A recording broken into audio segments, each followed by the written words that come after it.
नमस्कार.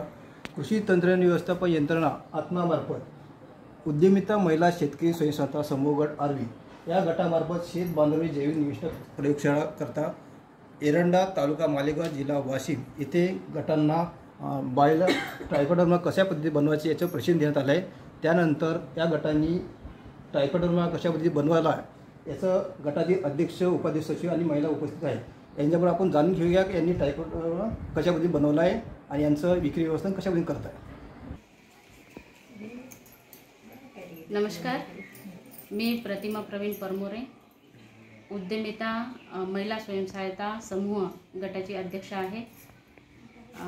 शेत बांधावरील जैविक निविष्ठा निर्मिती प्रयोगशाळामार्फत आम्ही प्रशिक्षणाला गेलो होतो वाशिम जिल्ह्यामध्ये. तिथून आम्ही प्रशिक्षण घेतलं.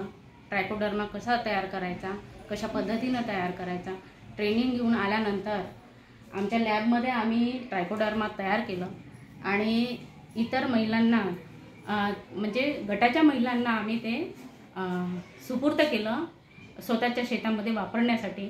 त्याचा रिझल्ट कसा आहे, कशा पद्धतीनं ते वापरल्या जाते, त्याचा रिझल्ट काय येईल याची माहिती घेतली. त्यानंतर त्यांनी सांगितलं की त्याचा रिझल्ट अति चांगला आला आहे. बस एवढंच सांगू शकते. नमस्कार, मी गंगाधर मुटे. हा जो महिलांचा गट आहे, शेतकरी महिला गट, या गटांमार्फत इथे ट्रायकोडर्मा निर्मिती केली जाते आणि याची जी प्रेरणा मिळाली ती PD आत्मा मॅडम आणि कृषी विभाग यांनी ही सगळी माहिती पुरवली आणि सांगितलं की हा चांगला उपक्रम आहे, तुम्ही महिलांनी एकत्र येऊन हे सगळं केलं पाहिजे. मग त्या हिशोबाने इथे एक महिला गट स्थापन करण्यात आला.